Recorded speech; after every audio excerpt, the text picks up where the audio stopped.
tuition. Good evening, everybody. Hello, good evening, Iniga. Good evening. മൈക്കിംഗ് ഇതൊക്കെ ശരിയായോ? ഫോണെല്ലാം സെറ്റായോ? സെറ്റായി. ഇന്ന് നേരത്തെ ജോയിൻ ചെയ്തല്ലോ, എന്ത് പറ്റി? അതെയോ, ലാസ്റ്റ് ക്ലാസ്സിൽ ഇനിക ലേറ്റ് ആയിട്ടാ വന്നേ. ഓക്കെ. അപ്പൊ ഇതുവരെയായി പോർഷൻസ് ഒക്കെ കഴിഞ്ഞോ സ്കൂളിലെ? എന്ത് പറ്റി? വയറുവേദന ആയിട്ടിരിക്കാണ്. Okay okay. പോർഷൻസ് കഴിഞ്ഞോ ബയോളജി?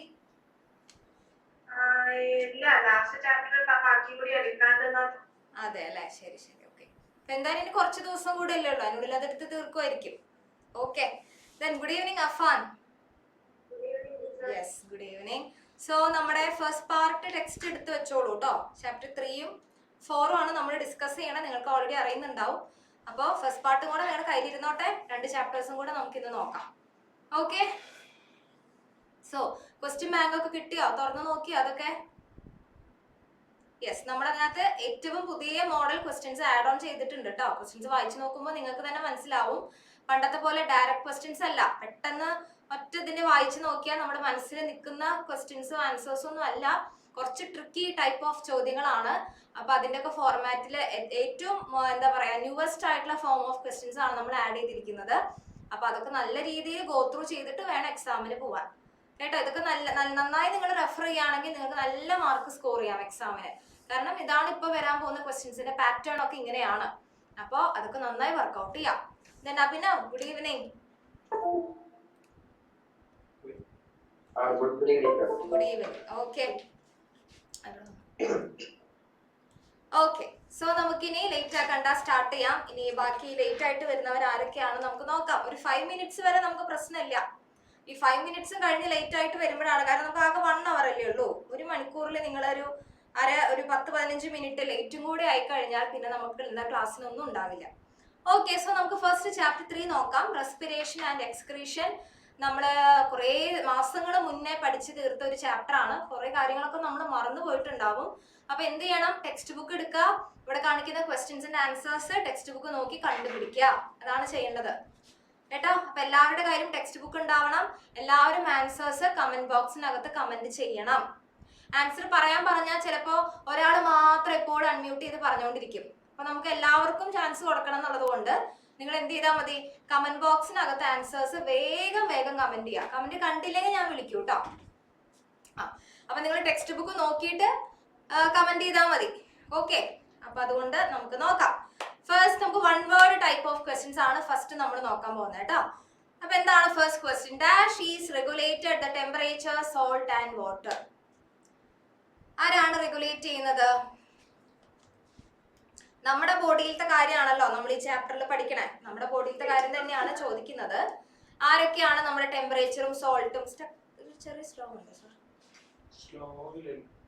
അപ്പൊ ടെമ്പറേച്ചറും സോൾട്ടും വാട്ടറും ഒക്കെ ആരാണ് റെഗുലേറ്റ് ചെയ്യണേ നമ്മുടെ ബോഡിയില്? നിങ്ങൾക്ക് എന്തെങ്കിലും ലാഗ് ഫീൽ ചെയ്യുന്നുണ്ടോ ടീച്ചർ ക്ലാസ് എടുക്കുന്നതില്? ആക്ഷനോ സൗണ്ടോ എന്തെങ്കിലും? കുഴപ്പമില്ല. ഓക്കെ. അൻസില, ക്യാമറ ഓൺ ചെയ്ത അൻസില. വേഗം കണ്ടുപിടിക്കൂ. ആൻസർ വേഗം കമന്റ് ചെയ്തോ. വേഗം വേഗം സ്പീഡിലായിക്കോട്ടെ.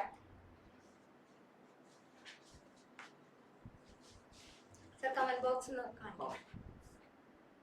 ആരാണ് നമ്മുടെ ബോഡി ടെമ്പറേച്ചറും സോൾട്ടും വാട്ടറും ഒക്കെ റെഗുലേറ്റ് ചെയ്യുന്നത്?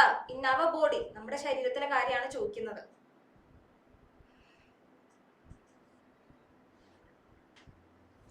ആരായിരിക്കും?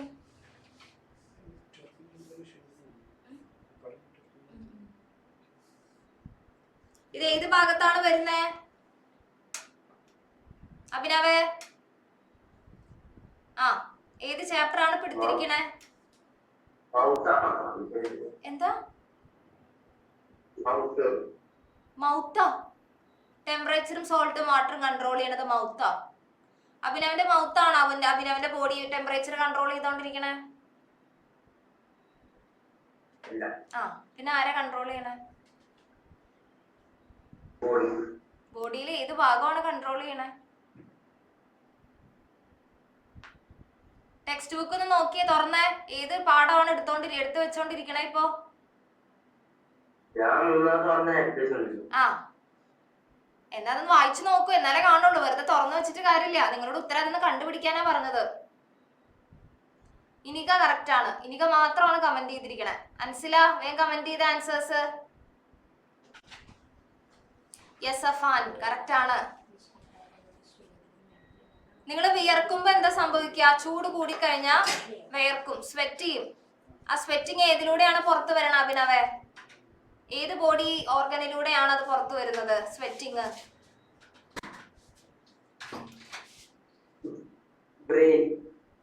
ബ്രെയിനിലൂടെയാണ് സ്വെറ്റിങ് പുറത്തു വരുന്നത്. എന്തായാലും 9 വർഷം ബയോളജി പഠിച്ചത് വളരെ നല്ലതായിരുന്നു അഭിനവേ. കൺഗ്രാറ്റുലേഷൻസ് കേട്ടാ കേട്ടാ അഭിനവേ, വളരെ എഫക്റ്റീവായി. അപ്പൊ അറിഞ്ഞത് പറഞ്ഞാ മതി. അതാണ് കണ്ടുപിടിക്കാൻ പറയണേ. കണ്ടുപിടിച്ച ടെക്സ്റ്റ് ബുക്കില് ബാക്കിയുള്ളവരൊക്കെ കമന്റ് ചെയ്തല്ലോ. അഭിനവിന്റെ ടെക്സ്റ്റ് മാത്രം ടോപ്പിക് ഇല്ലേ? തനുഷേ എന്തുവാണ് അവിടെ പരിപാടി? ഇതിന്റെ ആൻസർ കമന്റ് ചെയ്യാനാണ് പറഞ്ഞത് കമന്റ് ബോക്സിനകത്ത്. ഫസ്റ്റ് ക്വസ്റ്റ്യൻ എന്താണ്? ഫസ്റ്റ് ക്വസ്റ്റ്യന്റെ ആൻസർ ഹോമിയോസ്റ്റാസിസോ? അൻസില, ഹോമിയോസ്റ്റാസിസ് ഒരു ഓർഗൻ ആണോ? നമ്മുടെ ശരീരത്തിൽ ഒരു ഓർഗന്റെ കാര്യമാണ് ചോദിക്കണേ. ബോഡിയിലെ ശരീരത്തിലെ ഒരു അവയവത്തിന്റെ കാര്യമാണ് പറയുന്നത്. തനുഷിന്റെ ടെക്സ്റ്റ് ബുക്ക് ഒന്ന് കാണിച്ചു തന്നെ. ഫസ്റ്റ് പാർട്ട്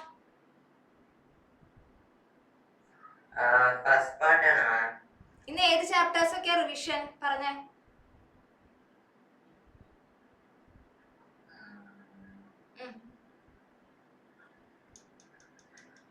ഏത് ചാപ്റ്റേഴ്സാ റിവിഷൻ? പിന്നെ എന്തിനാ ക്ലാസ്സിൽ കയറി ഇരിക്കുന്നേ? അതിന്റെ ഉദ്ദേശം എന്താണ്? പറയൂ, എല്ലാത്തിനും മറുപടി ഉള്ള ആളല്ലേ, മറുപടി പറയൂ. എന്തിനാണ് ക്ലാസ്സിൽ വന്നിരിക്കുന്നത്? പർപ്പസ് എന്താണ്? അപ്പൊ ഏത് ചാപ്റ്റർ ആണ് പഠിച്ചു വരേണ്ടത്? നമ്മുടെ ക്ലാസ് എടുക്കലൊക്കെ കഴിഞ്ഞു എന്നുള്ള വിവരം അറിയോ? അറിയാമോ? ക്ലാസ് എടുത്ത് കഴിഞ്ഞത് അറിഞ്ഞിട്ടില്ല ഇതുവരെ. അപ്പൊ ഇവിടെ എന്താ നടന്നുകൊണ്ടിരിക്കണ തനുഷ്? കഴിഞ്ഞ ക്ലാസ്സിലും ഈ ക്ലാസ്സിലൊക്കെ ആയിട്ട് ഇവിടെ എന്താ നടന്നുകൊണ്ടിരിക്കണേ? ബാക്കിയുള്ളവരെ second and third question answer കണ്ടുപിടിച്ചോട്ടോ. നിങ്ങൾ ഇവിടെ നോക്കിയിരിക്കണ്ട. അറിഞ്ഞ തനുഷ്, കഴിഞ്ഞ ക്ലാസ് മുതൽ ഇവിടെ എന്താണ് നടന്നുകൊണ്ടിരിക്കുന്നത്?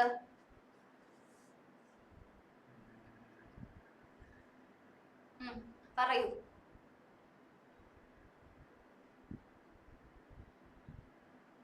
പറയൂ. ഓർമ്മ വരുന്നില്ല. ഇന്ന് ബയോളജി ആണെന്ന് എങ്ങനെ ഓർമ്മ വന്നു?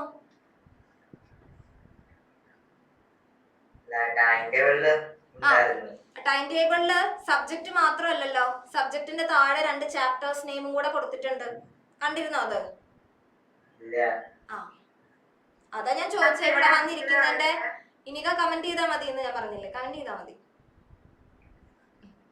അപ്പൊ അതാ ഞാൻ ചോദിക്കണ തനുഷ, ഒന്നും അറിയില്ലെങ്കിൽ പിന്നെ ഇവിടെ ഇരിക്കുന്നതിന്റെ പർപ്പസ് എന്താണ്?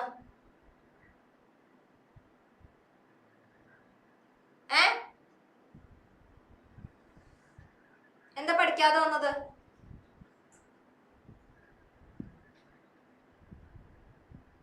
തനുഷിനോടാണ് ചോദ്യം. വേഗം വേഗം ആൻസർ പറഞ്ഞാൽ നമ്മുടെ സമയം കളയാതെ നമുക്ക് പോർഷൻ എടുക്കാം. എന്താണ് പഠിക്കാതെ വന്നത്?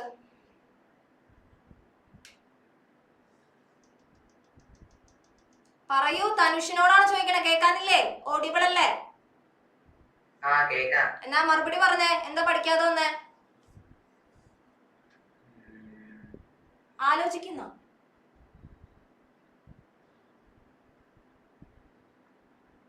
പറയൂ തനുഷ്, അല്ലെങ്കിൽ പാരന്റിനെ വിളിക്കൂ. ഞാൻ പാരന്റിനോട് സംസാരിക്കാം. ഒന്ന് വിളിച്ചേ. ഒറ്റയ്ക്കാണോ വീട്ടില് തനുഷ്? ആണോ? ജീന ടീച്ചറെ ഒന്ന് കോണ്ടാക്ട് ചെയ്തേ, പാരന്റിനെ. ഇവിടെ നമ്മുടെ റിവിഷൻ ആണ് നടക്കുന്നത് തനുഷ്, കേട്ടോ? ഇന്ന് ഏതൊക്കെ ചാപ്റ്റേഴ്സ് ആണ് റിവിഷൻ എന്ന് അറിയാമോ? 3rd and 4th ചാപ്റ്റേഴ്സ് ആണ് റിവിഷൻ. മനസ്സിലായോ? ആ, ഇത് തനുഷിന്റെ അടുത്തുള്ള ലാസ്റ്റ് വാർണിംഗ് ആണ്.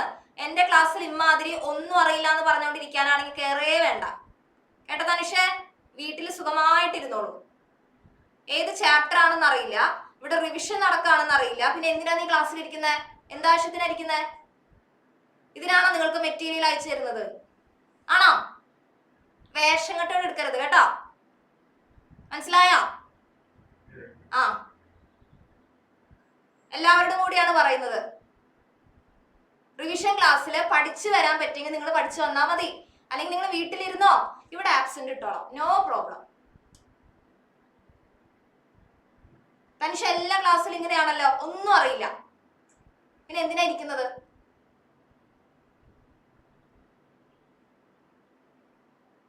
എവിടെ മെറ്റീരിയൽ അയച്ചത്? എവിടെ പ്രിന്റ് എടുത്തിട്ടുണ്ടോ അതോ PDF ആണോ? തനിഷിനോടാണ് ചോദിക്കുന്നത്. ആ, മൊബൈലിലാണോ അപ്പോ? ആണോ? ആ, എന്നാ അത് വേഗം എടുത്തേ, ആ PDF വേഗം എടുക്കൂ. ആ, എന്നിട്ട് വേഗം ഇരുന്ന് പഠിച്ചേ. ഇന്ന് ക്വസ്റ്റ്യൻ ചോദിച്ചിട്ട് തനുഷിനെ വിടുന്നുള്ളൂ.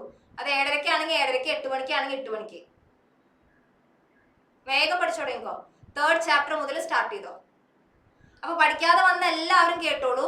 പഠിച്ചു വന്നിട്ടില്ലെങ്കിൽ നമുക്ക് 10 മണി വരെ ആണെങ്കിൽ 10 മണി വരെ ഇവിടെ ഇരിക്കാം. അതിനുള്ള സൗകര്യം നമുക്ക് ഇവിടെ ഉണ്ട് സ്റ്റുഡിയോയില്. കേട്ടല്ലോ? വെറുതെ അങ്ങ് കയറി വന്ന് 1 മണിക്കൂർ ഇവിടെ ഇരുന്ന് എന്തെങ്കിലുമൊക്കെ ചെയ്ത് പോവാന്ന് വിചാരിക്കേ വേണ്ട നിങ്ങള്. അങ്ങനെയാണ് നിങ്ങൾ വീട്ടിലിരുന്നാൽ മതി, ക്ലാസ്സിൽ കയറണ്ട. ക്ലാസ്സിൽ കയറിയാ ഇതൊക്കെ നിങ്ങൾ കേൾക്കേണ്ടി വരും. പഠിക്കാനല്ലേ പറഞ്ഞത്, കുറച്ച് പൈസ കടം ചോദിച്ചൊന്നുമല്ലല്ലോ നിങ്ങളടുത്ത്, പഠിച്ചു വരാനല്ലേ പറഞ്ഞേ. തനിഷ് PDF എടുത്തോ?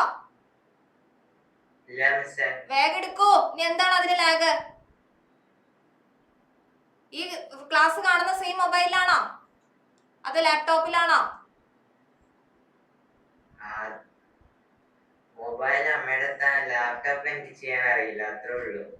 എന്നാ പാരന്റിനെ വേഗം കോണ്ടാക്ട് ചെയ്ത് PDF വേഗം ഷെയർ ചെയ്ത് തരാൻ പറഞ്ഞേ. വേഗം ആയിക്കോട്ടെ. വീട്ടിൽ വേറെ മൊബൈൽ ഫോൺ ഇല്ലേ കോണ്ടാക്ട് ചെയ്യാൻ? ആ, ഉണ്ട്. അപ്പൊ വേഗം പാരന്റിനെ വിളിച്ച് പറയൂ, PDF ഇപ്പൊ തന്നെ വേണമെന്ന് പറയൂ. ആ, വേഗം ആയിക്കോട്ടെ. ഇനി ആരും ഇതുപോലെ പഠിച്ചു വരാത്ത ആൾക്കാര് ആരുമില്ല, ബാക്കിയുള്ള എല്ലാവരും പഠിച്ചു വന്നിട്ടുണ്ട്. ഓക്കെ. അപ്പൊ സ്കിന്നാണ് നമ്മുടെ ബോഡിയിലെ ടെമ്പറേച്ചറിനെ, സോൾട്ടിനെ, വാട്ടറിനെ ഒക്കെ റെഗുലേറ്റ് ചെയ്യുന്ന ഓർഗൻ. ശരീരത്തിലൊരു അവയവമാണ് സ്കിൻ എന്ന് പറയുന്നത്. നമ്മുടെ ബോഡിയിലെ ഏറ്റവും ലോങ്സ്റ്റ് ആയിട്ടുള്ള ഓർഗൻ ഏതാ? അതും സ്കിന്ന് തന്നെയാണ്. ആ, ഇനി അടുത്തത് നിങ്ങൾ ആൻസേഴ്സ് കമന്റ് ചെയ്തു. അഭിനവന്റെ കമന്റ് ഒന്നും കണ്ടില്ലല്ലോ. ബാക്കിയുള്ള എന്റെ ആൻസറിന്റെ കമന്റ് എവിടെ?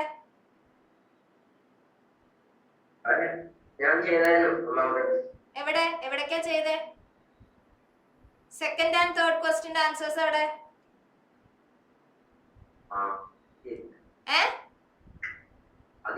അപ്പൊ എന്താ ചെയ്യാൻ പറഞ്ഞു ഇത്ര നേരം? പിന്നെ എന്തോ ചെയ്തോണ്ടിരിക്കുവായിരുന്നു അവിടെ? തനുഷിനെ പറയുന്നത് നോക്കിക്കൊണ്ടിരിക്കുവായിരുന്നോ?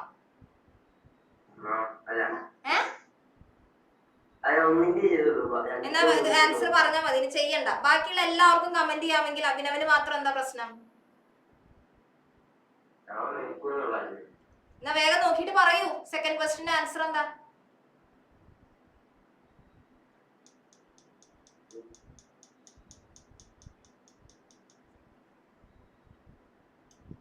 അഭിനവ് ആൻസർ കണ്ടുപിടിച്ചിട്ട് നമുക്കിനി ബാക്കി പഠിക്കാം.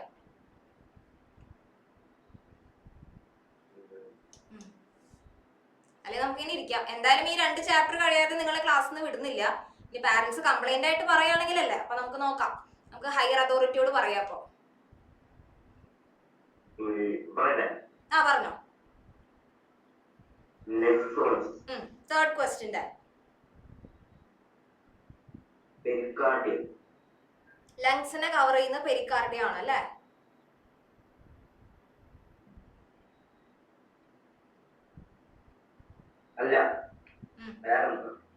നോക്കിയിട്ട് പറഞ്ഞ അഭിനവ്, വെറുതെ എന്നെ പ്രഷർ കയറ്റല്ലേ, വേഷം കെട്ടെടുക്കല്ലേ. ആ, ഒരുപാട് ഓവർ ആയാലും പ്രശ്നമാണ്. ഒരു ലിമിറ്റ് വരെയൊക്കെ പോവാം. ആറ്റിറ്റ്യൂഡും ഇരിപ്പും അങ്ങോട്ട് കണ്ടിട്ടുണ്ടെങ്കിൽ 40-ൽ 40 മാർക്ക് വാങ്ങിയ പോലെയാണ് ഇരിപ്പ് എല്ലാവരുടെയും. ഭയങ്കര ഗംഭീര മാർക്കാണല്ലോ കിട്ടിയിരിക്കുന്നത് ക്രിസ്മസ് എക്സാം കഴിഞ്ഞപ്പോ. പറഞ്ഞു പറഞ്ഞ് എനിക്ക് നാണക്കേടായി, എന്നിട്ട് കേൾക്കുന്ന നിങ്ങൾക്ക് ഒരു കുലുക്കും ഇല്ല. എല്ലാ ദിവസവും ഇത് തന്നെ. അടുത്തത്, analyse the illustration and identify X. ഓക്സിജനും ഹിമോഗ്ലോബിനും കൂടെ കമ്പൈൻ ചെയ്യുമ്പോൾ ഓക്സി ഹീമോഗ്ലോബിൻ ആണ്. അങ്ങനെയാണെങ്കിൽ കാർബൺ ഡൈ ഓക്സൈഡും ഹിമോഗ്ലോബിനും കൂടെ കമ്പൈൻ ചെയ്യുമ്പോൾ എന്ത് കോമ്പൗണ്ടിനെയാണ് കിട്ടുക? യെസ്, കറക്റ്റ് ആണ്.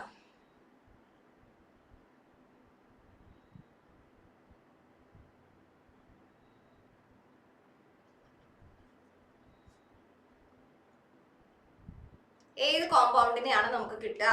കാർബൺ ഡൈ ഓക്സൈഡും ഹിമോഗ്ലോബിനും. ഇത് ഗ്യാസ് എക്സ്ചേഞ്ച് എന്ന് പറയുന്ന ഭാഗത്താണ് വരണേ. ടെക്സ്റ്റ് ബുക്കിൽ ഏത് ഭാഗത്താന്ന് വരെ പറഞ്ഞുതരാം. ഇനി അതൊന്ന് വായിച്ചു നോക്കി ഉത്തരം കണ്ട് പിടിച്ചാൽ മതി, വേറെ പാലിച്ച കാര്യം ഒന്നും ചെയ്യണ്ട. യെസ് അൻസില, കറക്റ്റ് ആണ്. കാർബൺ ഡൈ ഓക്സൈഡും ഹിമോഗ്ലോബിനും, നമുക്കറിയാം കാർബൺ ഡൈ ഓക്സൈഡ് പല കോമ്പൗണ്ടുകളായിട്ട് കമ്പൈൻ ചെയ്യുന്നുണ്ട്. വാട്ടറുമായിട്ട് കമ്പൈൻ ചെയ്ത് ബൈകാർബണേറ്റ് ആവുന്നുണ്ട്, ഡിസോൾവ് ആയി പോകുന്നുണ്ട് കുറച്ച് പെർസെന്റേജ്, ബാക്കിയുള്ള കുറച്ച് പെർസെന്റേജ് ആണ് ഹിമോഗ്ലോബിനുമായിട്ട് കമ്പൈൻ ചെയ്യുന്നത്. അങ്ങനെ കമ്പൈൻ ചെയ്തിട്ട് ഉണ്ടാവുന്ന കോമ്പൗണ്ടിന്റെ പേരാണ് ചോദിക്കുന്നത്. എന്താണ് പേര്? യെസ്, കറക്റ്റ് ആണ് അഫാൻ. അതോ ഒറ്റ ഒരു വേർഡായിട്ട് തന്നെ എഴുതിക്കോളൂ കേട്ടോ, സ്പ്ലിറ്റ് ചെയ്യണ്ട, ഒറ്റ വേർഡാണ്. ഇനി തനുഷിന് ആൻസർ കിട്ടിയോ അതിന്റെ ഒക്കെ?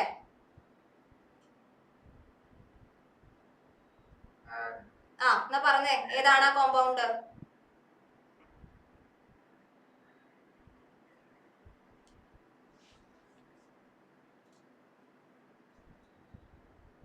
ഏതാണ് കോമ്പൗണ്ട്? ടെക്സ്റ്റ് ബുക്ക് എവിടെ? ഫസ്റ്റ് പാർട്ട്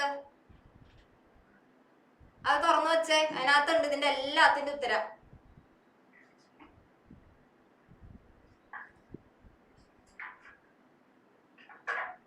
ഏതാണ് compound? Carbamino haemoglobin. Carbamino haemoglobin, അതാണ് അവിടുത്തെ കോമ്പൗണ്ട് ഫോം ചെയ്യുന്നത്. അടുത്ത question, observe the illustration and complete it suitably. നോക്കിക്കേ, ഗ്ലൂക്കോസ് പൈറുവിക് ആസിഡ് ആയിട്ട് മാറുന്നു. അത് ബാക്ടീരിയയിലേക്ക് പോവുകയാണെന്നുണ്ടെങ്കിൽ അവിടെ വേറെ കോമ്പൗണ്ട് ആണ് ഉണ്ടാവുക. അതേസമയം ഈസ്റ്റിലേക്കാണ് പോകുന്നതെങ്കിൽ, അവിടെ ഈസ്റ്റുമായിട്ടാണ് റിയാക്ട് ചെയ്യുന്നതെങ്കിൽ അവിടെ വേറെ കോമ്പൗണ്ട് ആണ്. ഈസ്റ്റുമായിട്ട് റിയാക്ട് ചെയ്യുകയാണെങ്കിൽ അവിടെ ആൽക്കഹോൾ ആണെന്ന് ഓൾറെഡി കൊടുത്തിട്ടുണ്ട്. ബാക്ടീരിയ ആയിട്ടാണ് റിയാക്ട് ചെയ്യുന്നതെങ്കിൽ അവിടെ എന്താ ഉണ്ടാവുക? അവിടെ കിട്ടുന്ന ബൈ പ്രോഡക്റ്റ് എന്താണ്? യെസ്, എന്താണ് അവിടെ നിന്ന് കിട്ടുന്ന ബൈ പ്രോഡക്റ്റ്? എന്താ ബൈ പ്രോഡക്റ്റ് എന്ന് പറഞ്ഞാൽ ആ ഒരു റിയാക്ഷൻ കഴിഞ്ഞ് നമ്മുടെ കയ്യിൽ കിട്ടുന്ന ഫൈനൽ പ്രോഡക്റ്റ്. ഏതാണ് ഫൈനൽ പ്രോഡക്റ്റ്? ഞാൻ കണ്ടുപിടിച്ചോ?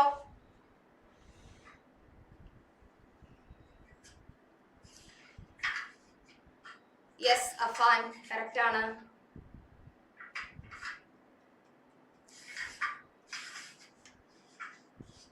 ആൻസർ കണ്ടുപിടിച്ച് കമന്റ് ബോക്സിനകത്ത് കമന്റ് ചെയ്യണം. അല്ലെങ്കിൽ കമന്റ് ചെയ്യാത്ത ഓരോ ആൻസറും 25 ടൈംസ് എഴുതണം. ഏതെങ്കിലും ഒന്നെങ്കിൽ കമന്റ് ചെയ്യാം, അപ്പൊ കുഴപ്പമില്ല. കമന്റ് ചെയ്യുന്നില്ലെന്നുണ്ടെങ്കിൽ ഈച്ച് ക്വസ്റ്റ്യൻ 25 ടൈംസ് എഴുതണം. ഏതാണ് നിങ്ങൾക്ക് ചൂസ് ചെയ്യാം, ഏതാണെങ്കിലും കുഴപ്പമില്ല, നിങ്ങളുടെ ഇഷ്ടം. Carbon dioxide plus H2O. അഭിനവ ഒരു കോമ്പൗണ്ട് ആണ് അവിടെ ഉണ്ടാവണേ, എന്ന് വെച്ച് കഴിഞ്ഞാൽ ഒരു സബ്സ്റ്റൻസ് ആണ് അവിടെ ഉണ്ടാവണത്. അത് ഏത് സബ്സ്റ്റൻസ് ആണെന്ന് ചോദിച്ചത്.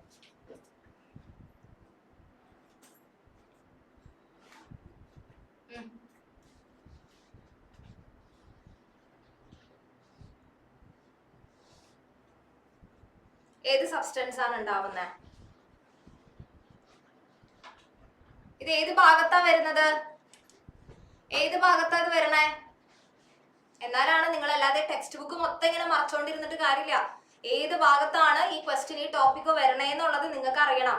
അതിന് എപ്പോഴെങ്കിലും ഒന്ന് ടെക്സ്റ്റ് ബുക്ക് തുറന്ന് വായിക്കണം, എന്നാലാണ് ഐഡിയ ഉണ്ടാവുള്ളൂ എവിടെയാണ് ഓരോ ടോപ്പിക്കും വരുന്നതെന്നുള്ളത്. അവിടെ ഫോം ചെയ്യുന്നത് ലാക്റ്റിക് ആസിഡ് ആണ്. അവിടെ ഫോം ചെയ്യുന്നത് ലാക്റ്റിക് ആസിഡ്. നമ്മൾ ഫെർമെന്റേഷൻ ആണ് പഠിക്കുന്നത്. 2 ടൈപ്പ് ഓഫ് ഫെർമെന്റേഷൻ ആണ്. കറക്റ്റ് ആണ് നജി. 2 ടൈപ്പ് ഓഫ് ഫെർമെന്റേഷൻ ആണ് പറയുന്നത്. Lactic acid fermentation, alcohol fermentation. അതിനകത്ത് ആൽക്കഹോൾ ഫെർമെന്റേഷൻ ഈസ്റ്റ് ഓൾറെഡി കൊടുത്തിട്ടുണ്ട്. ലാക്റ്റിക് ആസിഡ് ഫെർമെന്റേഷൻ ആണ് ബാക്ടീരിയയിൽ റിയാക്ട് ചെയ്യുമ്പോൾ ഫോം ചെയ്യുക. ലാക്റ്റിക് ആസിഡ് ആണ് അവിടെ ഫോം ചെയ്യണേ, അതുകൊണ്ട് നമ്മൾ അതിനെ ലാക്റ്റിക് ആസിഡ് ഫെർമെന്റേഷൻ എന്ന് പറയുന്നു. ഇനി അടുത്ത ക്വസ്റ്റ്യൻ മുതൽ നമുക്ക് നോക്കാം കേട്ടോ. Complete the table given below by including the information given.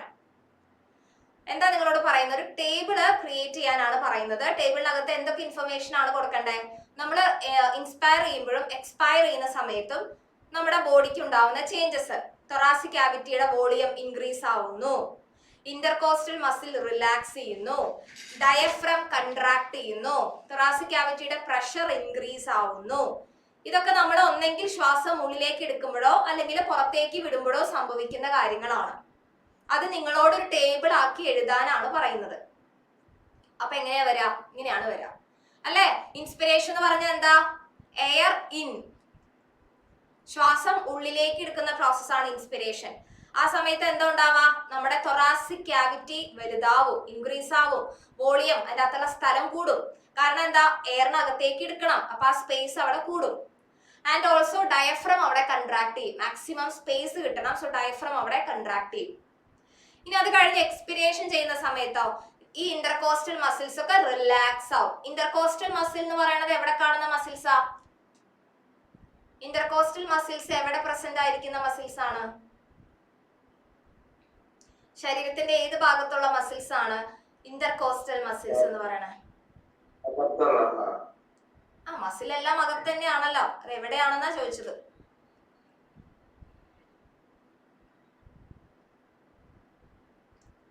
എവിടെയുള്ള muscles ആണ് ഇന്റർകോസ്റ്റൽ മസിൽസ്? എവിടെ? ആ അവിടെ കാണുന്ന ഭാഗം എന്താ? റിബ്സ് അല്ലേ, വാരിയല്. ആ റിബ്സിന്റെ ഇടയിലുള്ള മസിൽസിനെയാണ് ഇന്റർകോസ്റ്റൽ മസിൽസ് എന്ന് പറയുന്നത്. ഇൻ ബിറ്റ്വീൻ ദ റിബ്സ്, വാരിയലിന്റെ ഇടയിൽ കാണുന്ന മസിലാണ് ഇന്റർകോസ്റ്റൽ മസിൽ. ഇനി എക്സ്പിരേഷൻ ചെയ്യാന്ന് പറഞ്ഞാൽ എന്താ? എയർ ഔട്ട്, എയർ പുറത്തേക്ക് പോകുന്നു. നമ്മൾ കാർബൺ ഡൈ ഓക്സൈഡ് പുറത്ത് വിടുന്ന പ്രോസസ്സാണ് എക്സ്പിരേഷൻ. ആ സമയത്ത് തൊറാസിക് ക്യാവിറ്റിയുടെ പ്രഷർ ഇൻക്രീസ് ആവും, എന്നാൽ മാത്രമാണ് അകത്തിരിക്കുന്ന ഗ്യാസ് പുറത്തു വിടുക. പ്രഷറിലാണ് ഗ്യാസ് പുറത്തേക്ക് പോകുന്നത്. ഓക്കെ, അപ്പൊ ഇത് എഴുതാൻ അറിയണം. ഇനി അടുത്ത് നോക്കൂ. Write one example each for lactic acid fermentation and alcohol fermentation from daily life. Daily ലൈഫിൽ നിന്ന് നിങ്ങളോട് ഒരു എക്സാമ്പിൾ എഴുതിയാൽ മതി. ലാക്റ്റിക് ആസിഡ് ഫെർമെന്റേഷൻ ഒരു എക്സാമ്പിൾ, ആൽക്കഹോൾ ഫെർമെന്റേഷൻ ഒരു എക്സാമ്പിൾ. കണ്ടുപിടിച്ചേ. ഫെർമെന്റേഷൻ എന്നുള്ള ഭാഗം എടുക്കൂ ടെക്സ്റ്റ് ബുക്കിനകത്ത്, അതിനകത്ത് എല്ലാം കൊടുത്തിട്ടുണ്ട്.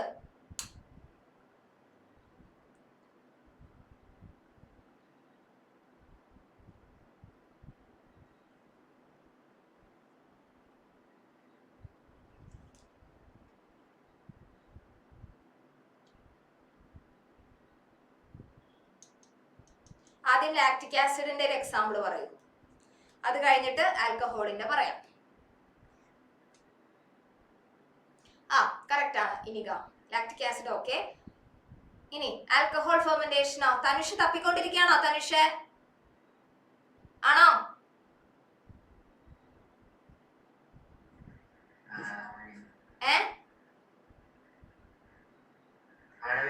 ആണോ എന്ന് വേഗം ആൻസറും കൂടെ പറയണം, അല്ലാതെ ഒരു മണിക്കൂർ ഇങ്ങനെ തപ്പിക്കൊണ്ടിരിക്കാൻ നടക്കില്ല. ആൻസർ പറഞ്ഞേ പറ്റുള്ളൂ. ഏത് ചാപ്റ്റർ ആണ് തപ്പുന്നത് എന്ന് പറഞ്ഞേ. ചാപ്റ്റർ നമ്പർ എത്രയാ? ആ തേർഡ് ചാപ്റ്ററിന്റെ ഏത് ഭാഗത്തിലാ അപ്പൊ നോക്കുന്നേ? ടോപ്പിക് ഏതാ?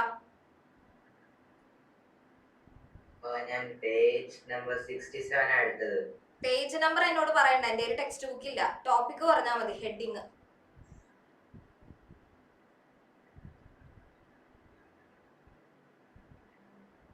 ഹെഡിങ് ഒന്നും ഇല്ല ആ പേജില്.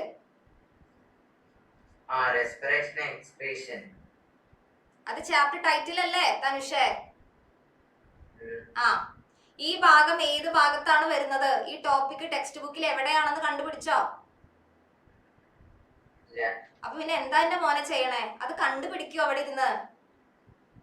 ഞാൻ മലയാളത്തിലല്ലേ നിങ്ങളോട് കമ്മ്യൂണിക്കേറ്റ് ചെയ്യുന്നത്, നിങ്ങൾക്കത് വേറെ ലാംഗ്വേജ് ആയിട്ടാണോ തോന്നുന്നത്?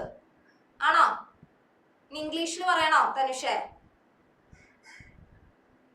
കമ്മ്യൂണിക്കേഷൻ പ്രശ്നം എന്തെങ്കിലും ഉണ്ടോ? ഞാൻ പറയുന്നത് മനസ്സിലാവാത്ത വല്ല പ്രോബ്ലം ഉണ്ടോ? ഉണ്ടോ തനുഷേ? ആ എന്നാ വേഗം ഇത് എവിടെയാണെന്ന് കണ്ടുപിടിക്കൂ. ആ ചാപ്റ്ററിനകത്ത് ഉണ്ട് ഇതിന്റെ ആൻസർ.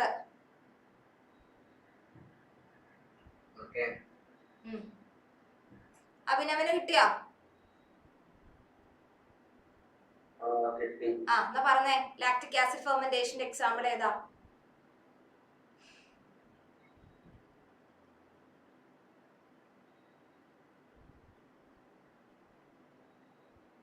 പറയൂ. Requirement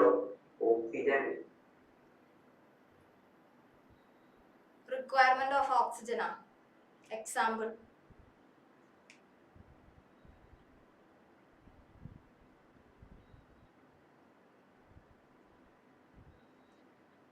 lactic acid fermentation, curdling milk. നമുക്കറിയാം, ഒരു ബോട്ടിൽ മിൽക്കിലേക്ക് നമ്മൾ ഒരു സ്പൂൺ കേർഡ് ആഡ് ചെയ്താൽ മതി.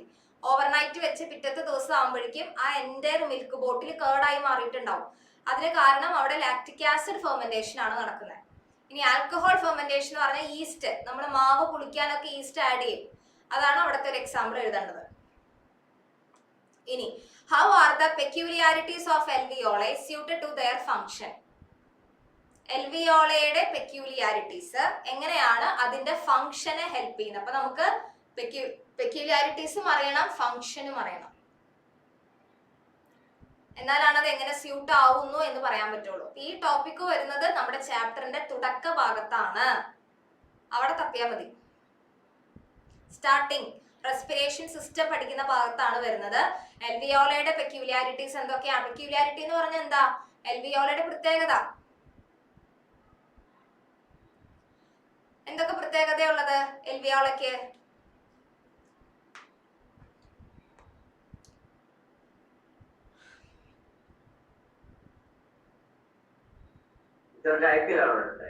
എന്തോ? അല്ല, പറഞ്ഞോളൂ. There are approximately 74 alveoli in both the lungs together. These are little air sacs which are elastic in nature and are seen at the tip of bronchioles.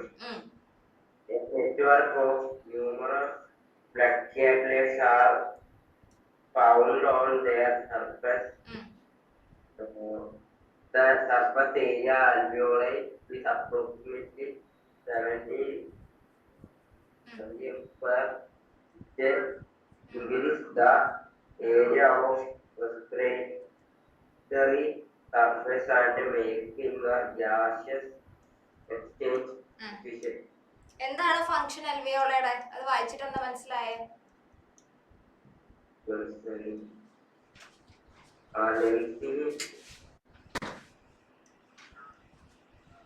Function എന്താ? Function മാത്രം പറഞ്ഞാൽ മതി.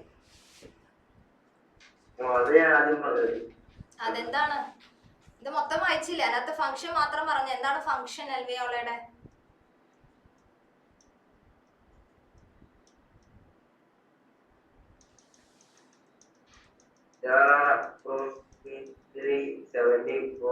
അത് പിന്നെ ഇരുന്ന് വായിക്കേണ്ട എന്റെ അഭിനവേ. ഞാൻ ചോദിക്കുന്ന അതിന്റെ ഫംഗ്ഷൻ ആണ്, അത് മാത്രം പറഞ്ഞേ.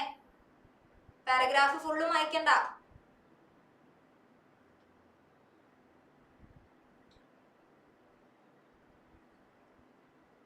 പറഞ്ഞേ അൻസില, എന്താണ് ഫംഗ്ഷൻ? വെയിറ്റ് ചെയ്യൂ. വേണ്ട, അഭിനവ നിൽക്കോടെ. അറിയാൻ പറയുന്ന സമയത്ത് ഭയങ്കര ബുദ്ധിമുട്ടല്ലേ. അൻസില പറയൂ.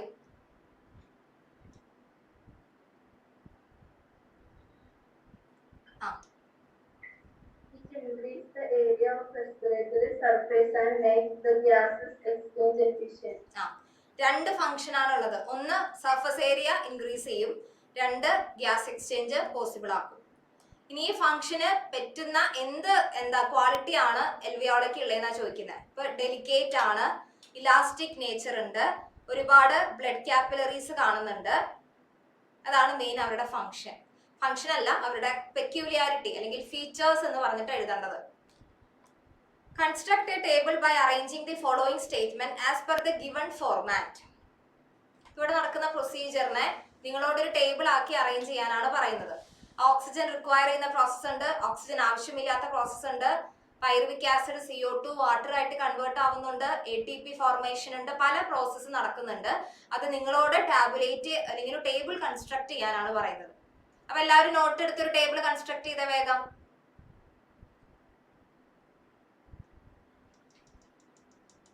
ഇത് കഴിഞ്ഞിട്ട് നമുക്ക് നെക്സ്റ്റ് ചാപ്റ്ററിലേക്ക് പോവാം.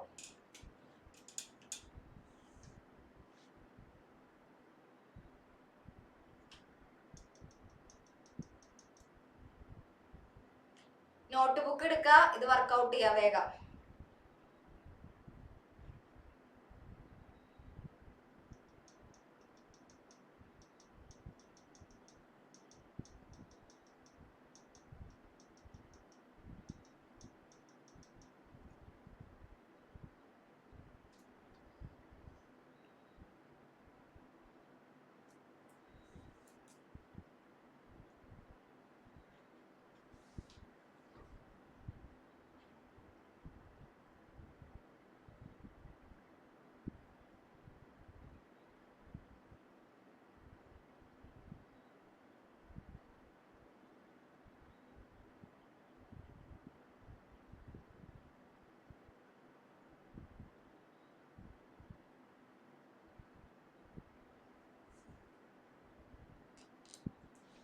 വേഗം ചെയ്തോളൂ കേട്ടോ, 2 മിനിറ്റ്.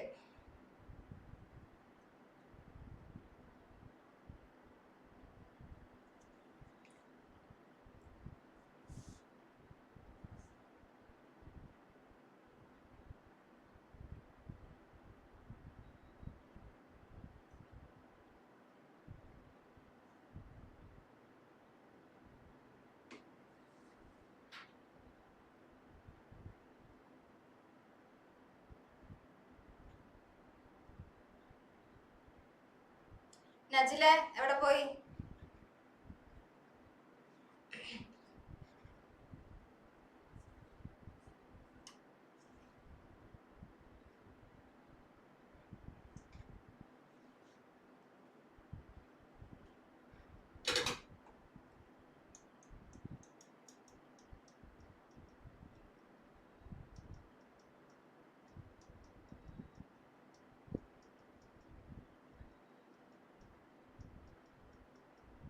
തനുഷിന്റെ അമ്മ പുറത്തു പോയിട്ട് വന്നോ?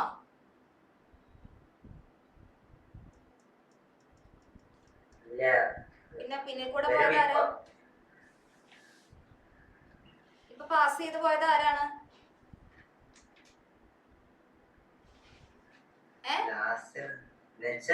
ഇപ്പൊ പിന്നിലൂടെ പാസ് ചെയ്ത് പോയത് ആരാന്ന്?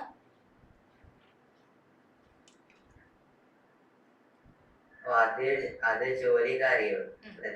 ആ ശരി.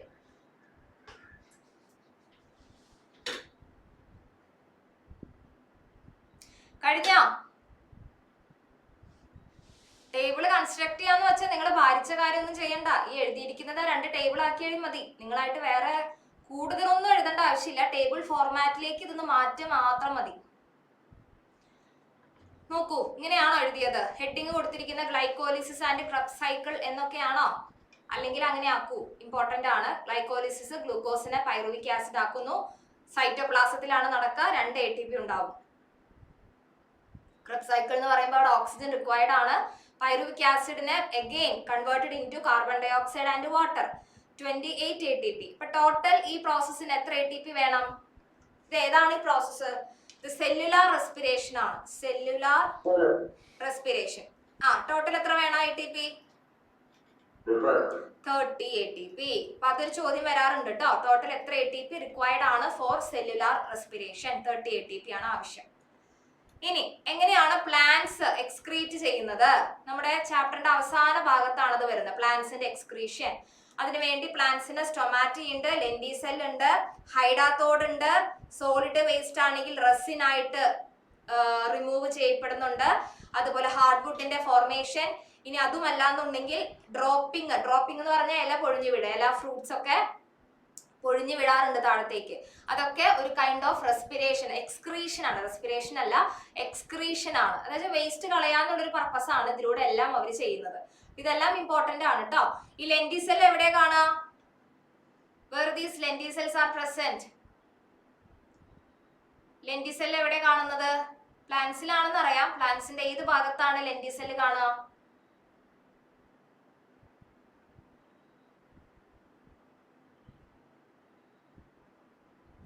ലെന്റി സെൽ എവിടെയാണ് കാണുന്നത്?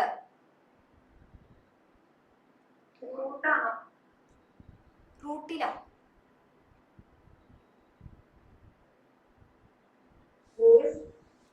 ലീഫിലല്ല, സ്റ്റൊമാറ്റ ആണ് ലീഫിൽ കാണുന്നത്.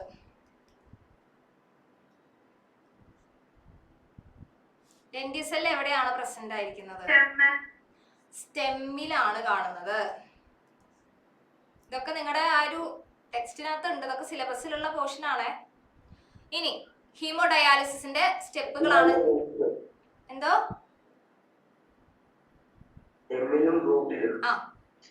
Explain the different steps of haemodialysis. 3 സ്റ്റെപ്പിലാണ് അത് ഇൻക്ലൂഡ് ചെയ്തിരിക്കുന്നത്.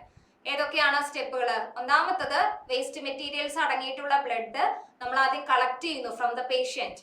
എന്നിട്ട് അതിനകത്തേക്ക് ഹെപ്പാരിൻ ആഡ് ചെയ്ത് കൊടുക്കും. ഹെപ്പാരിന്റെ ഫംഗ്ഷൻ എന്താ? ഹെപ്പാരിൻ എന്താണ്? ഹെപ്പാരിന്റെ ഫംഗ്ഷൻ നജിലെ, ഹെപ്പാരിൻ എന്താ ചെയ്യണേ? ഒരു കെമിക്കൽ കോമ്പൗണ്ട് ആണെന്ന് അറിയാം. എന്താണ് ഹെപ്പാരിന്റെ ഫംഗ്ഷൻ? ബ്ലഡ് ക്ലോട്ട് ആവാതെ നോക്കുക.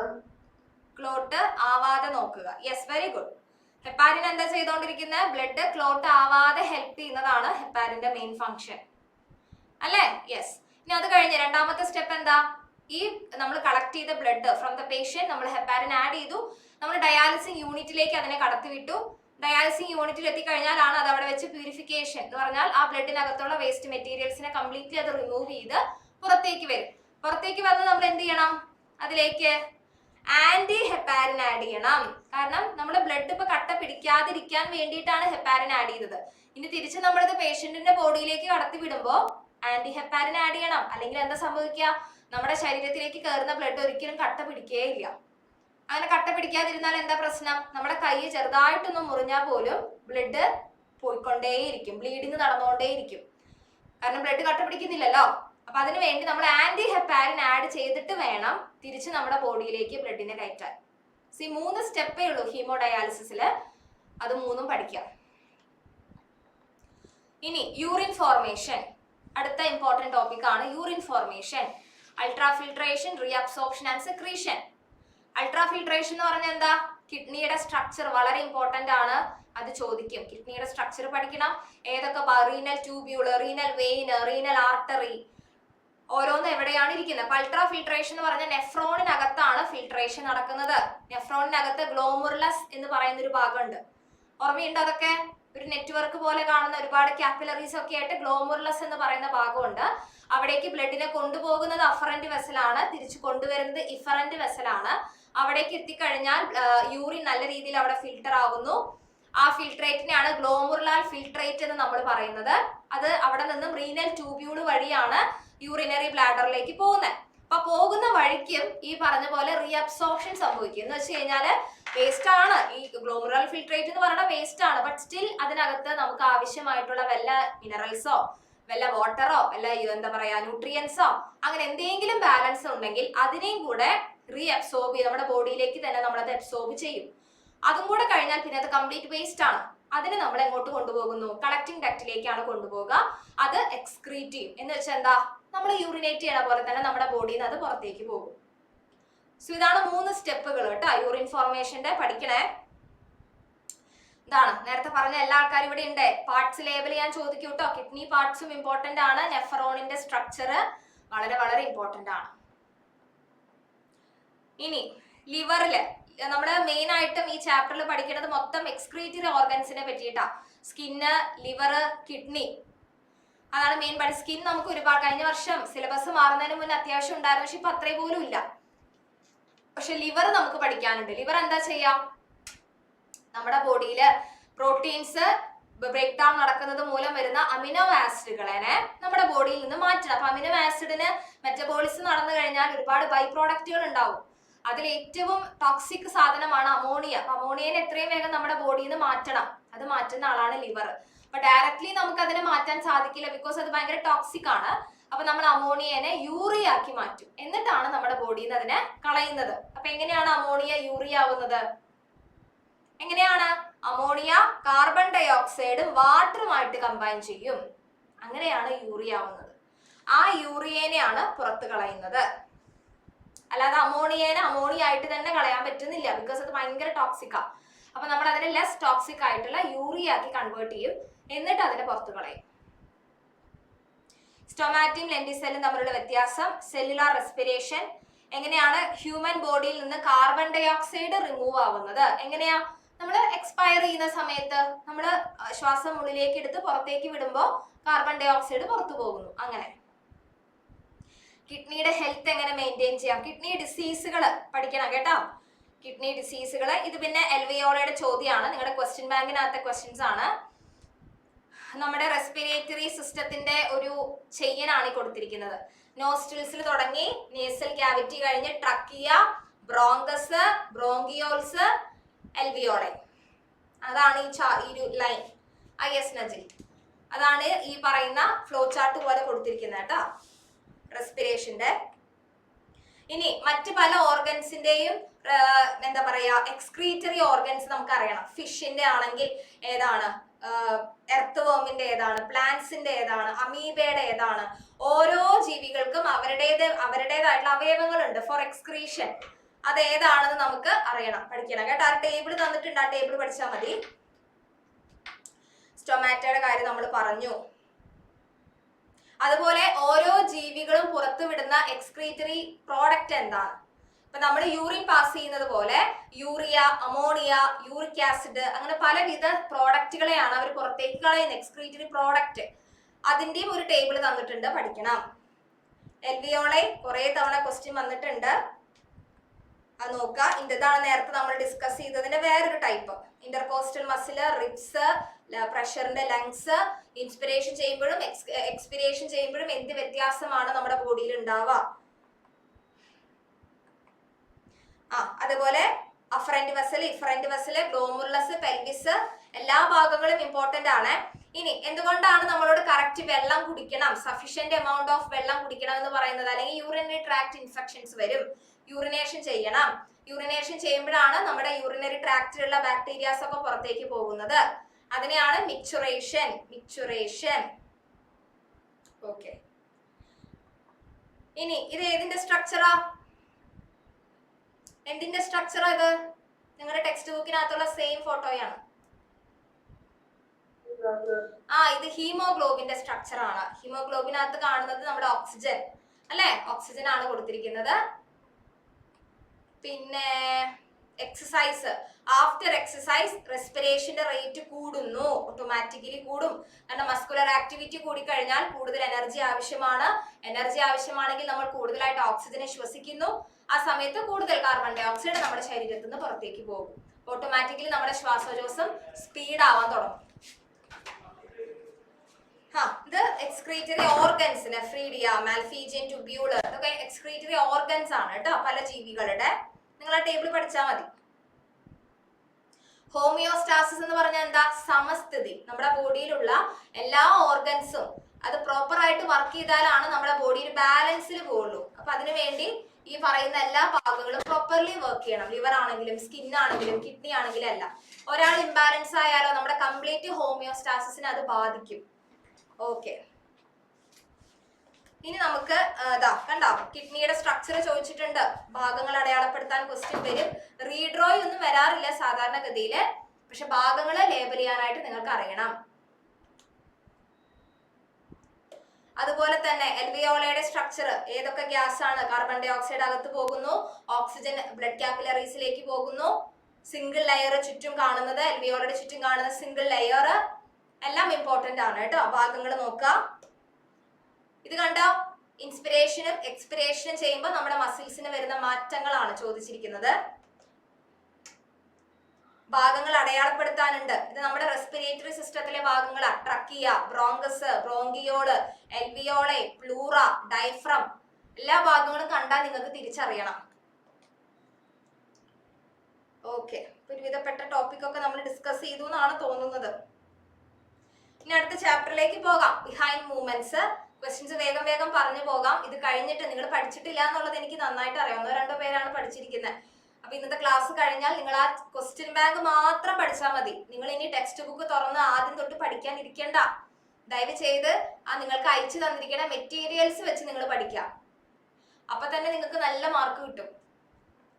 ഇനി ഇതേതാണ് 2 പ്രോട്ടീൻസ്? മസിൽസിൽ കാണുന്ന 2 പ്രോട്ടീൻ ഏതൊക്കെയാണ്? 2 protein present in muscle tissue. ഏതാണ്? 4th ചാപ്റ്റർ എടുത്തേ, ബിഹൈൻഡ് മൂവ്മെന്റ്സ് എടുത്തേ.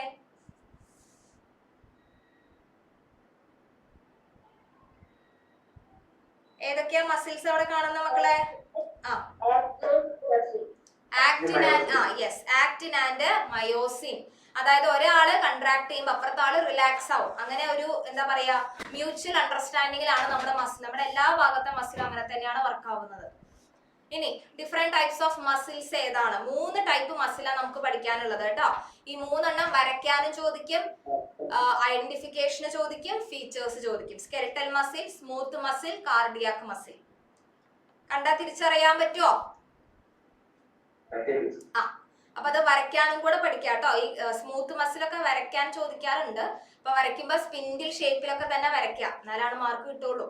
സ്കെൽറ്റൽ മസിൽ എന്നൊക്കെ പറയുമ്പോൾ നമ്മൾ സിലിണ്ടറിക്കൽ ഷേപ്പിൽ വരയ്ക്കാൻ ശ്രദ്ധിക്കാം.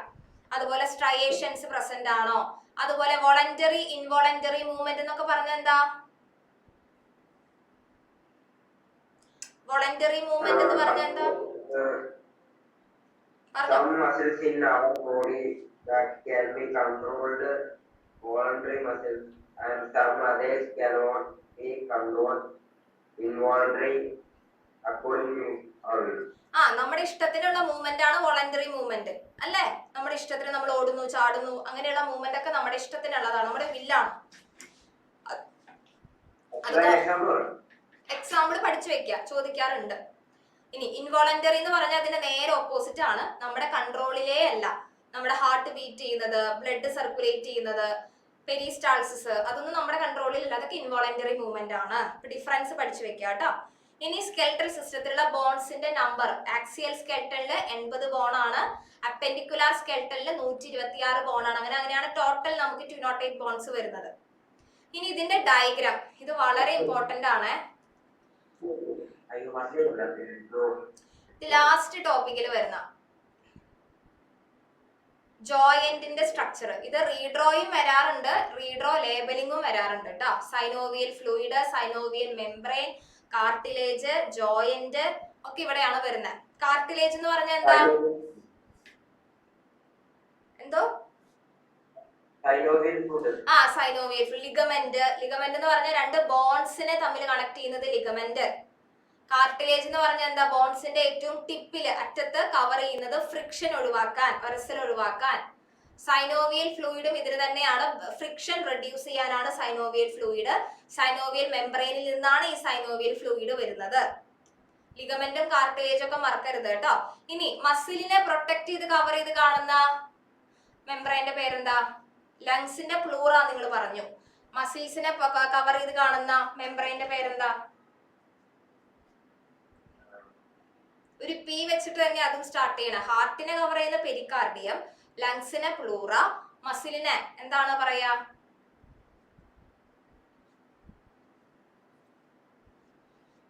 പെരിയോസ്റ്റിയം. കേട്ടിട്ടുണ്ടോ? പെരിയോസ്റ്റിയം എന്നാണ് ടെക്സ്റ്റിനകത്തുണ്ട്, അത് അണ്ടർലൈൻ ചെയ്ത് വെക്കാം. ഇനി ബോൺസിനെ എഫക്ട് ചെയ്യുന്ന ഡിസീസുകളെ, കണ്ടീഷൻസ്. ഓസ്റ്റിയോപോറോസിസ് എന്ന് പറഞ്ഞാല് ബോൺസ് ഡാമേജ് ആവുന്നു, ബ്രിട്ടിലാവുന്നു, പെട്ടെന്ന് പൊട്ടിപ്പോകുക. വൈറ്റമിന്റെ കുറവ് കൊണ്ട്, കാൽഷ്യത്തിന്റെ കുറവ് കൊണ്ട്, പ്രോട്ടീന്റെ കുറവ് കൊണ്ടൊക്കെ ഓസ്റ്റിയോപോറോസിസ് വരും. ആർത്രൈറ്റിസ് എന്ന് പറഞ്ഞാൽ കാർട്ടിലേജിന് വരുന്ന ഇമ്മ്യൂൺ സിസ്റ്റത്തെ ബാധിക്കുന്ന ഒരു കാര്യമാണ്. ഭയങ്കര പെയിനും നീരും ഒക്കെ ഉണ്ടായിരിക്കും. കൂടുതൽ വുമൻസിനാണ് കാണുന്നത്.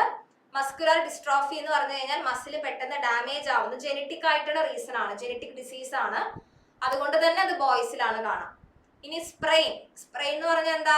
നമ്മുടെ ലിഗമെന്റുകൾ പൊട്ടുക. നിങ്ങൾ ഫുട്ബോൾ കളിക്കാൻ പോകുമ്പോഴൊക്കെ ഉണ്ടാവുന്ന കാര്യമാണ് ലിഗമെന്റ് ബ്രേക്ക് ആവുക. അതിനെയാണ് സ്പ്രെയിൻ എന്ന് പറയണേ. അപ്പൊ അത് ഭയങ്കര പെയിൻഫുൾ ആണ്, നടക്കാനോ ഇരിക്കാനൊന്നും പറ്റുന്നില്ല. അതൊക്കെയാണ് അതിന്റെ സിംറ്റംസ്. പിന്നെ ലാസ്റ്റ് ടോപ്പിക്കിൽ വരുന്നതാണ് പ്ലാൻ മൂവ്മെന്റ്സ്. എത്ര എണ്ണം ഉണ്ട്? 5 എണ്ണം ഉണ്ട്. 5 എണ്ണം പഠിക്കണം കേട്ടോ. ഇതേപോലെ ടേബിൾ ആയിട്ട് ചോദിക്കാം, അതല്ലാതെ ഡയഗ്രാംസ് തന്നിട്ടും ചോദിക്കാറുണ്ട്. അപ്പൊ ഫോട്ടോട്രോപ്പിക്സ് എന്ന് പറഞ്ഞാൽ സൺലൈറ്റ് ആണ് അവിടുത്തെ സ്റ്റിമുലൈ. സ്റ്റിമുലൈ കിട്ടുന്ന സ്ഥലത്തേക്കുള്ള മൂവ്മെന്റ് ആണ് ട്രോപ്പിക് മൂവ്മെന്റ്. സ്റ്റിമുലൈയുടെ ഓപ്പോസിറ്റ് ഡയറക്ഷനിലേക്കുള്ള മൂവ്മെന്റ് ആണ് നാസ്റ്റിക് മൂവ്മെന്റ്. 2 ടൈപ്പ് മൂവ്മെന്റുകൾ അവിടെ പഠിച്ചു. ഫോട്ടോട്രോപ്പിസത്തിൽ സൺലൈറ്റ് ആണ് വരുന്നത്. ഇപ്പൊ സ്റ്റെമ്മ് സൺലൈറ്റിന്റെ അടുത്തേക്കും അല്ലെങ്കിൽ സൺലൈറ്റ് കിട്ടുന്ന സ്ഥലത്തേക്ക് സ്റ്റെമ്മ് വളരുന്നു, ഓപ്പോസിറ്റ് ഡയറക്ഷനിലേക്ക് റൂട്ട് വളരുന്നു.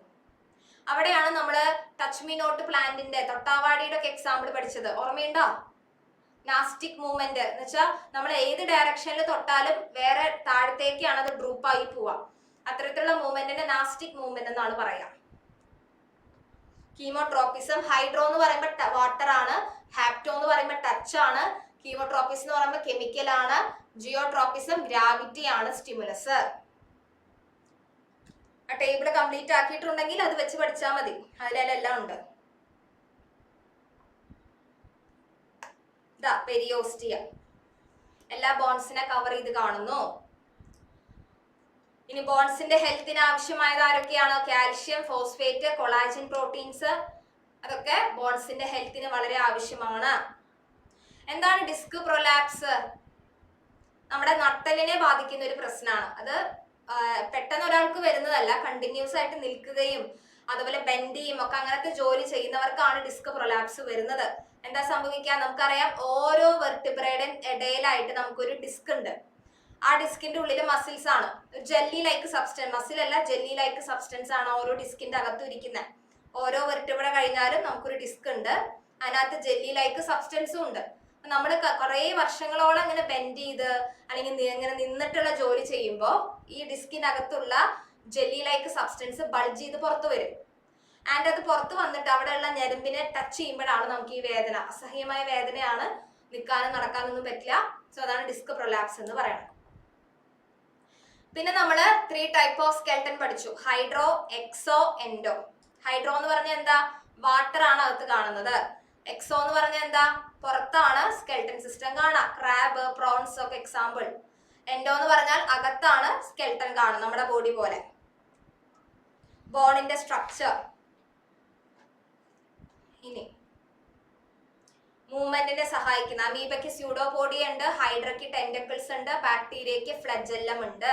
ഇതൊക്കെ 2 മാർക്കിനൊക്കെ ചോദിക്കുന്ന ചോദ്യമാണ് കേട്ടോ. 2 മാർക്ക് ക്വസ്റ്റ്യൻസിൽ വരുന്നതാണ് ഇതൊക്കെ. ഓക്കെ, ഇനി ഇത് മറ്റേതാ skeletal, cardiac, smooth muscle. 3 type muscle. Redraw പഠിക്കണം കേട്ടോ, റീഡ്രോ വരും. ഇനി നമ്മുടെ ബോഡിയിലുള്ള ഓരോ ഭാഗങ്ങളും അത് എക്സസൈസ് ചെയ്യുന്നതുകൊണ്ട് കിട്ടുന്ന ബെനിഫിറ്റ്. ഈ ടേബിളൊക്കെ നിങ്ങൾക്ക് എഴുതി തന്നിട്ടുണ്ട്. ഇനി അത് ആരെങ്കിലും എഴുതിയെടുക്കാത്തതോ ഫില്ല് ചെയ്യാത്തതോ ഒക്കെ ഉണ്ടെങ്കിൽ ക്യാപ്സ്യൂൾ നോട്ട് നോക്കാനകത്ത് ഉണ്ടല്ല. ഇതിനകത്ത് ലങ്സ് നമ്മൾ നല്ല രീതിയിൽ എക്സസൈസ് ചെയ്താൽ ലങ്സിന് എന്ത് ബെനിഫിറ്റാ കിട്ടുക? നമ്മുടെ വൈറ്റൽ കപ്പാസിറ്റി ഇൻക്രീസ് ആവും, ഗേഷ്യസ് എക്സ്ചേഞ്ച് പ്രോപ്പർ ആയിട്ട് നടക്കും, നല്ല എഫിഷ്യന്റ് ആവും. അതുപോലെ ഹാൻഡ്, ലങ്സ്, മസിൽസിന് നല്ല ഫ്ലെക്സിബിൾ ആവും. ഹാർട്ട് ആൻഡ് ബ്ലഡ് വെസൽസ് നല്ല രീതിയിൽ ബ്ലഡ് സർക്കുലേഷൻ നടക്കും. അങ്ങനെ ഓരോ ഭാഗത്തിനും എക്സസൈസ് ചെയ്യുന്നത് കൊണ്ട് കിട്ടുന്ന ബെനിഫിറ്റ് ആണ് ഈ ടേബിളിൽ പറയണത് കേട്ടോ. കാൽഷ്യത്തിന്റെ ഇമ്പോർട്ടൻസ്, കാരണം നമ്മുടെ ബോഡിയിൽ വൈറ്റമിൻ ഡി ഉണ്ടെങ്കിലാണ് കാൽഷ്യത്തിനെ അബ്സോർബ് ചെയ്യാൻ പറ്റുള്ളൂ. അപ്പൊ 2ഉം വളരെ ഇമ്പോർട്ടന്റ് ആണ്. അതിന് വേണ്ട food items, vegetables, leafy vegetable ഒക്കെ നന്നായിട്ട് കഴിക്കണം. ഇനി 2 ടൈപ്പ് ഓഫ് മസിൽ. കയ്യിൽ കാണുന്ന 2 ടൈപ്പ് മസിൽസ് ഏതൊക്കെയാ?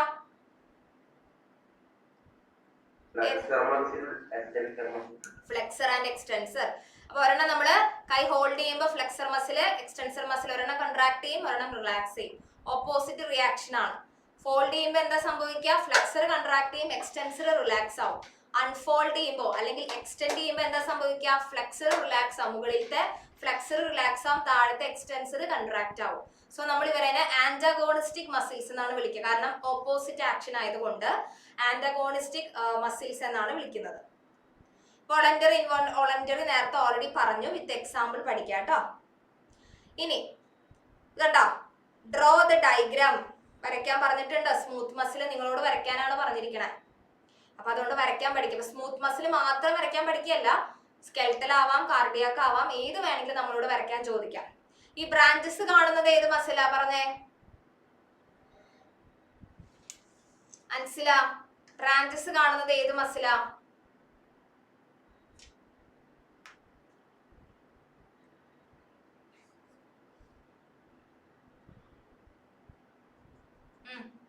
ഞാൻ പറയൂ. കാർഡിയാക് മസിലാണ് ബ്രാഞ്ചസ് കാണുന്നത്. വേറെ ഒരു മസിലും ബ്രാഞ്ചസ് ഇല്ല കേട്ടോ. സ്കെൽറ്റലിലും ഇല്ല, സ്മൂത്തിലും ഇല്ല, കാർഡിയാക്കിൽ മാത്രമാണ് ബ്രാഞ്ചസ് കാണുന്നത്. ഇനി ഇത് ഏതൊക്കെയാണ് ട്രോപ്പിക് മൂവ്മെന്റുകള് പറഞ്ഞേ? ഫോട്ടോ കണ്ടിട്ട് പറഞ്ഞാൽ മതി, ഡയഗ്രാം കണ്ടിട്ട് പറഞ്ഞാൽ മതി. ഏതാണ്?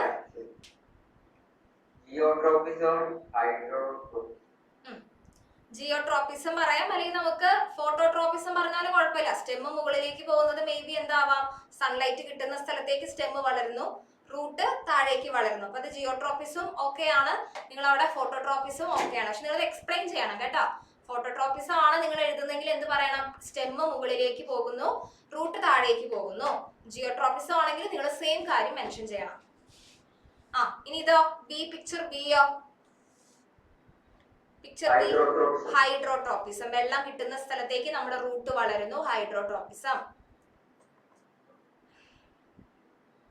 ഇനി എക്സാമ്പിൾസ് ആണ്. ഹൈഡ്രോസ്കെൽട്ടൻ എന്ന് പറയുമ്പോൾ നമ്മുടെ ബോഡിയുടെ അകത്ത് വാട്ടർ ആണ് നിറഞ്ഞു നിൽക്കുന്നത്. സാക്ക് ലൈക്ക് സ്ട്രക്ചേഴ്സിൽ വാട്ടർ, അതാണ് നമുക്ക് ഷേപ്പും സ്ട്രക്ചറും ഒക്കെ പ്രൊവൈഡ് ചെയ്യുന്നത്. പിന്നെ എൻഡോസ്കെൽട്ടൻ ആൻഡ് എക്സോസ്കെൽട്ടൻ.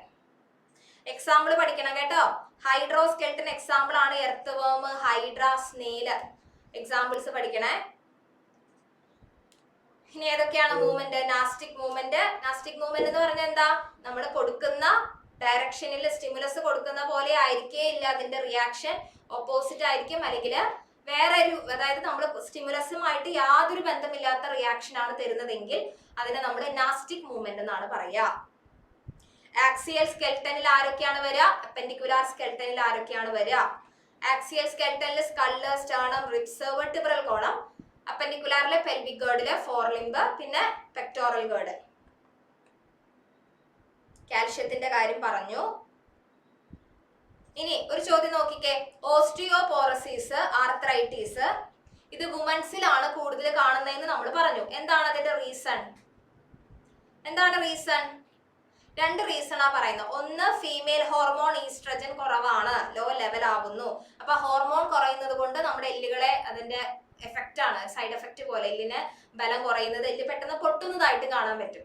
അതുപോലെ തന്നെ ഒരു ജെനറ്റിക് ആയിട്ടുള്ള ഒരു പ്രശ്നമാണ് ഏജിങ്, വയസ്സാവുന്നത്, ജെനറ്റിക് ആയിട്ട് കിട്ടുന്ന കാര്യങ്ങളൊക്കെ കൊണ്ടാണ് ഓസ്റ്റിയോപോറസിസും ആർത്രൈറ്റിസും സ്ത്രീകളിൽ കൂടുതലായിട്ട് കാണുന്നത് കമ്പയർ ടു മെൻ. ഇനി നോക്കൂ, ഈ സ്റ്റേറ്റ്മെന്റ് വായിച്ചേ. Water is the means for maintaining body shape and movement. Water ആണ് നമ്മുടെ ബോഡി ഷേപ്പ്, മൂവ്മെന്റിനെ സഹായിക്കുന്നത്. അങ്ങനെയാണെങ്കിൽ അത് ഏത് സ്ട്രക്ചർ ആയിരിക്കും? ഏത് സ്കെൽറ്റൽ സിസ്റ്റം ആയിരിക്കും? ആണോ? വാട്ടർ ആണെങ്കിൽ എൻഡോസ്കെൽട്ടൻ ആണോ വരാ? അകത്ത് വാട്ടർ ഫില്ല് ചെയ്ത് വെച്ചേക്കുവാണെങ്കിൽ നമ്മൾ അതിനെ എന്തെന്ന് പഠിച്ചേ? ഹൈഡ്രോ അല്ലേ? ഹൈഡ്രോസ്കെൽട്ടൻ. സ്നേല്, ഹൈഡ്ര, എർത്തുവം ഒക്കെ എക്സാമ്പിൾ ഹൈഡ്രോസ്കെൽട്ടൻ. ഓക്കെ. ഇനി ഫ്ലെക്സറും എക്സ്റ്റൻസറും അടയാളപ്പെടുത്താൻ ചോദിച്ചിട്ടുണ്ട് കേട്ടോ, പഠിക്കുക. ടെൻഡൻസിന്റെ കാര്യം മറക്കണ്ട.